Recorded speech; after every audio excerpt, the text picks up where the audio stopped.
Tadi kan masuk sini. Aku jadi cilik kuwi durunge ini. Jombang Kunti punya. Ngentengan. Pak Yai katani. Oh, ngentengan. Berarti Bu Sutina. Bijan. Depan jalan raya. Oh. Ini kan di belakang. Almarhum Bu Sutina ya. Ya jadi tak cilik aku karo mbahku sik belum ini saya. Saya Jalan Juanda. Durunge ini sithik.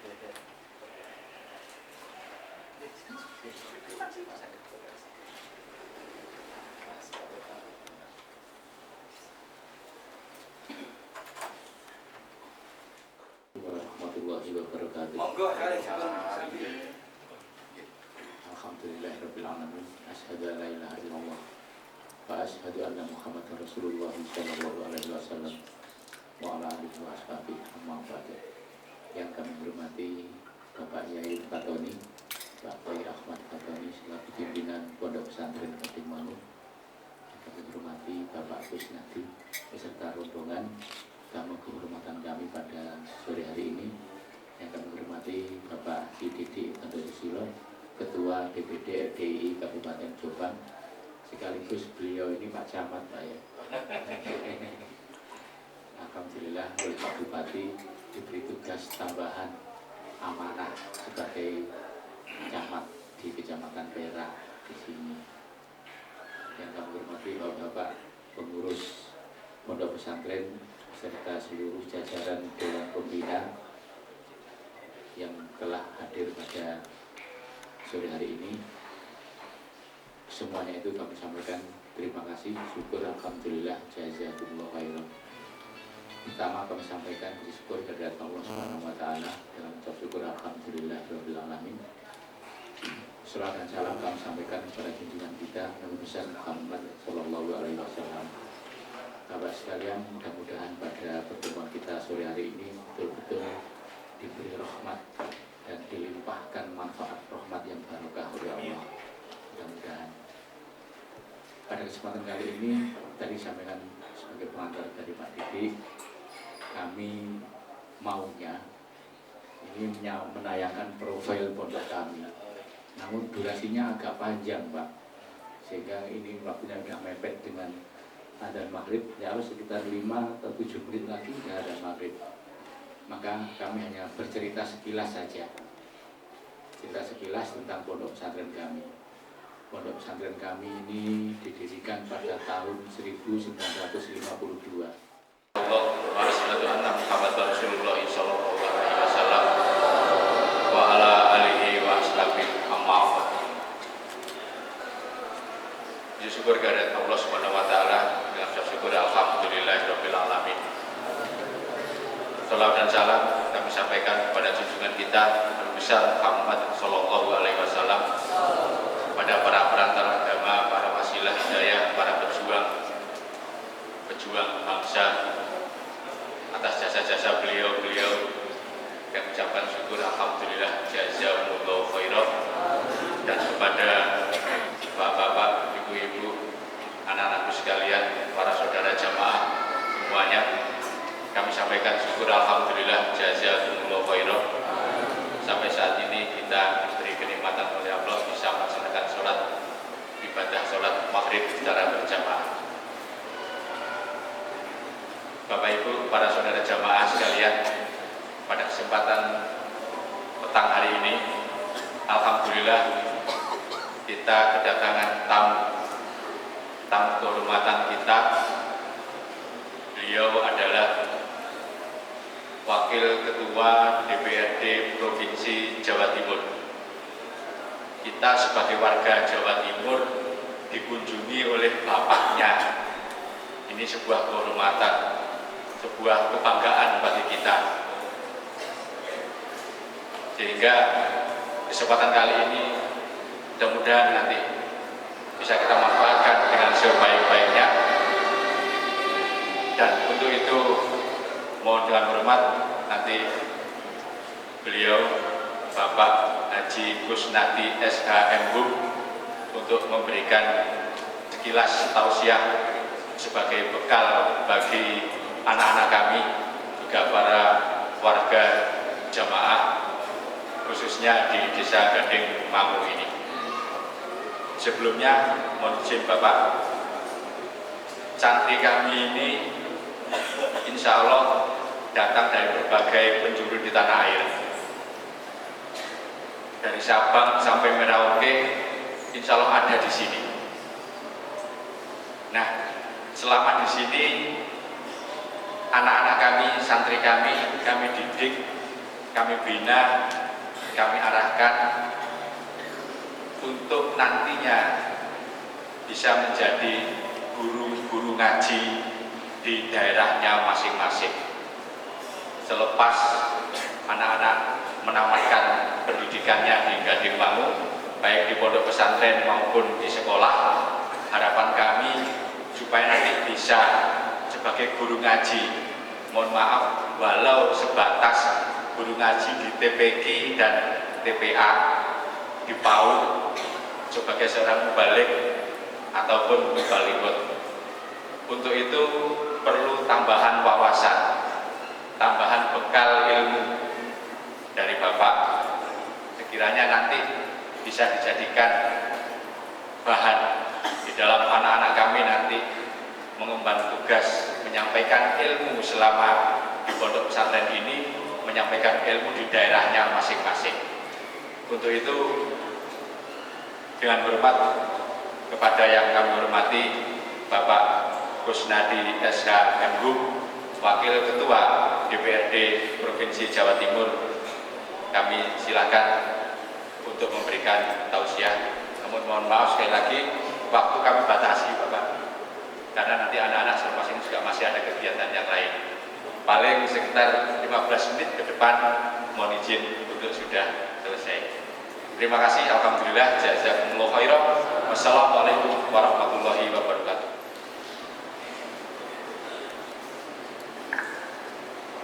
Terima kasih. Alhamdulillah saya dibatasi, kalau saya nggak dibatasi malah nanti saya hampir nggak ada gerak. Assalamualaikum warahmatullahi wabarakatuh. Puji syukur kehadirat Allah Subhanahu wa taala bahwa saya hari ini bisa bersilaturahmi di hadapan para yai, sangat saya diberi kesempatan untuk bisa menghadap beliau, para yai, para ulama, para ustadz yang ada di pondok pesantren, dan juga adik-adik, para santri dan warga masyarakat di Desa Gading ini. Terima kasih sekali saya bisa hadir di sini.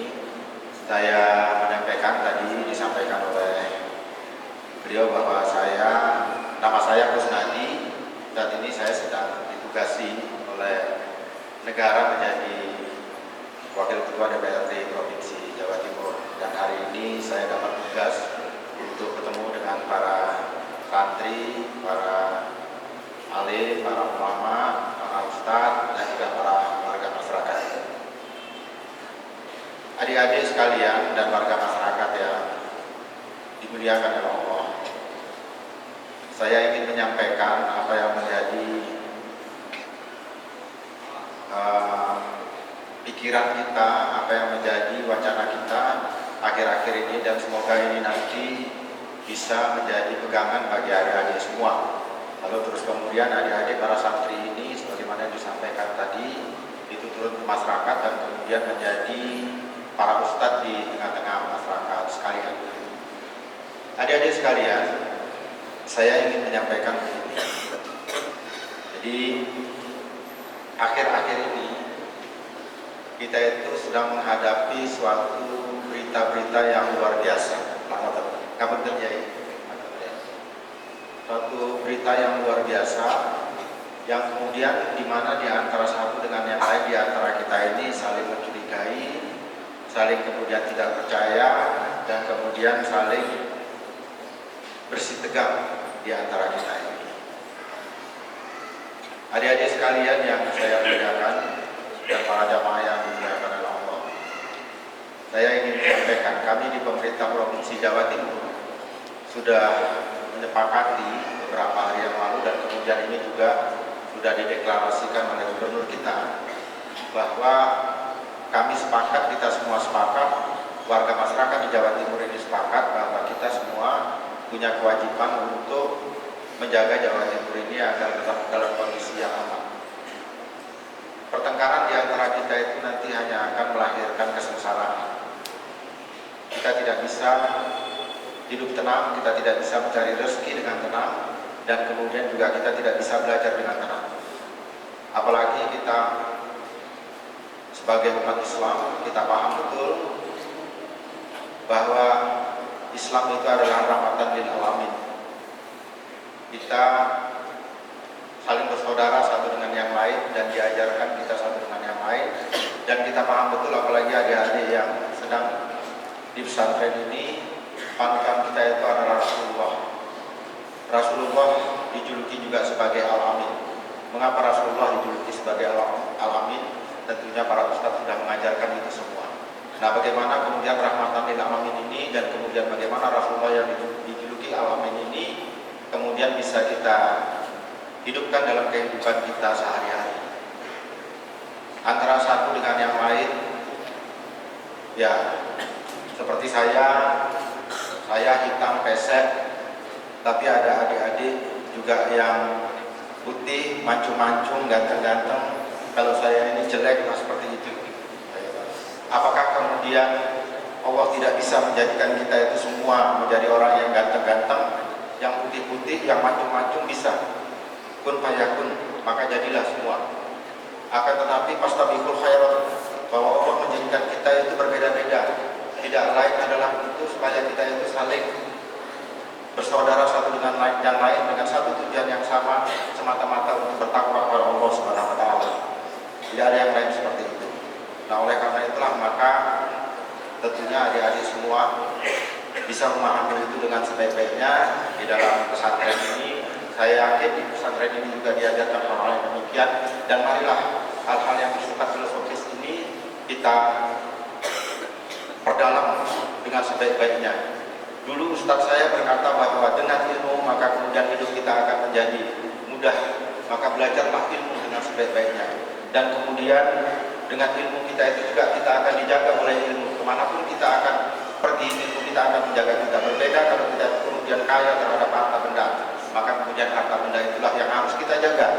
Kita tidak bisa tidur, tidak bisa merem dengan enak, kita tidak bisa makan dengan enak, tapi kita harus menjaga harta benda itu. Nah, berbeda kalau kita kaya ilmu, maka ilmulah yang akan menjaga kita. Kalau adik-adik terus kemudian baik dalam ilmu agamanya dimanapun, kemudian pasti akan dimanfaatkan oleh orang untuk siapapun temannya, untuk setidak-tidaknya membawakan doa dan sebagainya. Maka ilmulah yang akan menjaga kita. Begitu juga setelah ilmu kita juga harus memiliki seni, karena dengan seni hidup kita akan menjadi indah. Tidak hanya sebatas itu saja, akan tetapi kita juga harus memahami agama itu dengan benar, karena dengan agama hidup kita itu akan menjadi terarah. Adik-adik yang saya hormati dan para jamaah yang dimuliakan oleh Allah Subhanahu wa taala, saya ingin juga menyampaikan kehancuran suatu kaum itu tidak disebabkan oleh orang lain, tetapi disebabkan oleh kaum itu sendiri. Ingatlah bahwa kehancuran suatu kaum dan kehancuran bangsa ini juga nanti bisa disebabkan oleh kita sendiri. Oleh karena itu marilah jaga bukan hanya bangsa ini, akan tetapi jaga jugalah diri kita, karena kita bagian dari bangsa ini. Jangan pernah menyia-nyiakan apa yang telah dilimpahkan oleh Allah kepada kita semua.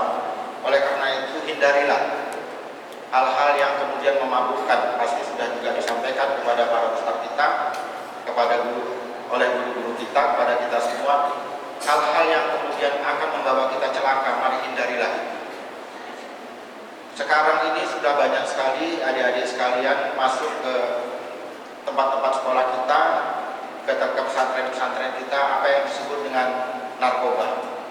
Narkoba tidak lain hanya akan memberikan hayalan-hayalan kepada kita, akan merusak kita. Orang berkata kita bisa sembuh dari narkoba, tidak bisa, karena narkoba akan merusak otak kita.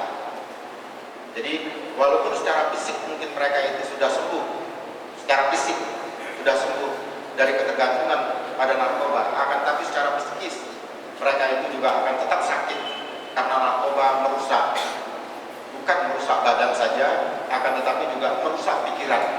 Nah, kalau terus kemudian pusat dari segala perbuatan manusia manusia yang kemudian nanti berorientasi kepada jantung dan hati nuraninya itu adalah otak. Kalau kemudian otaknya rusak, maka kemudian selamanya orang itu akan menjadi rusak. Oleh karena itu, dimulai dari menjaga diri kita agar kita bisa menginginkan rahmat dari Allah ini, maka kemudian mari kita jaga diri kita sendiri dari ketergantungan kita pada narkoba dan juga kemudian dari hal-hal yang jelek lainnya. Kemudian mari kita jaga masyarakat kita, dan lebih luas lagi mari kemudian kita jaga negara kita ini, bahwa kita dilahirkan di sini dan kemudian nanti kita juga mencari makan di sini, dan kemudian juga kita akan wafat di sini, dan kemudian nanti kita juga akan dikebumikan di bumi tercinta ini. Ini adalah milik kita bersama-sama. Oleh karena itu adalah kewajiban kita juga menjaga milik kita bersama-sama ini agar kita bisa menikmati apa yang menjadi milik kita bersama-sama ini, sehingga kemudian nikmat Allah selalu turun kepada kita semua. Itulah yang bisa saya sampaikan. Terima kasih sekali karena memang saya dibatasi.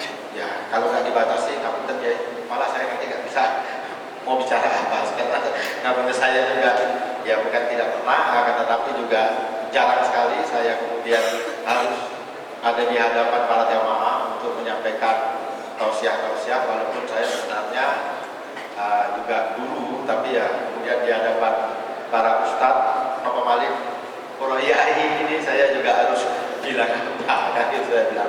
Tapi ya itulah kepada adik-adik dan warga masyarakat ini saya pesan, mari pertama kita jaga diri kita tuntut ilmu kita dengan sebaik-baiknya, apalagi ini adalah ilmu agama, karena dengan ilmu hidup kita akan menjadi mudah, dengan seni hidup kita akan menjadi indah, dengan agama hidup kita akan menjadi terarah. Dan dengan itu mari kita jaga juga diri kita, bangsa kita, dan negara kita.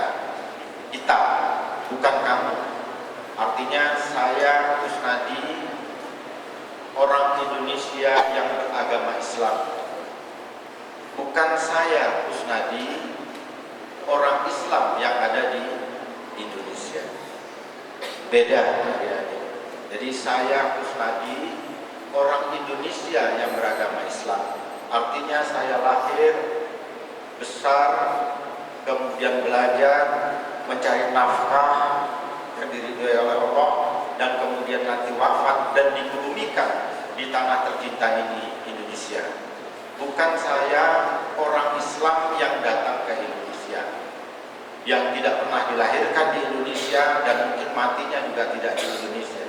Karena saya dilahirkan, dibesarkan, dan kemudian meninggal di Indonesia, maka saya akan menjaga Indonesia ini dengan sebaik-baiknya. Karena Indonesia adalah milik kita bersama. Saya pikir itulah mari yang kita tanamkan secara bersama-sama pada kita semua. Insyaallah Allah meridai kita semua, sehingga apa yang menjadi harapan kita semua bisa terjamin, dan negara kita juga masih terjamin dengan baik. Saya pikir demikian. Wassalamualaikum warahmatullahi wabarakatuh. Assalamualaikum warahmatullahi wabarakatuh. Alhamdulillah, jazakumullah khairan. Itulah sekapur siwih yang disampaikan oleh beliau, Bapak kita, Bapak ini wong Jawa Timur, kepada anak-anaknya yang ada di Jawa Timur, khususnya yang ada di Gading Mas. Dengan sekilas pesan singkat seperti tadi, mudah-mudahan kita semuanya tetap cinta tanah air, cinta Indonesia, dan cinta NKRI. Supaya kita NKRI harga mati, sesuai dengan pesan beliau sekilas yang disampaikan tadi. Demikian Bapak Ibu, para saudara jamaah semuanya, terima kasih atas segala perhatian, dan kepada semuanya kami sampaikan alhamdulillah, jazakumullah khairan atas segala perhatiannya, dan selamat beraktivitas kembali melanjutkan aktivitasnya. Akhir kalam,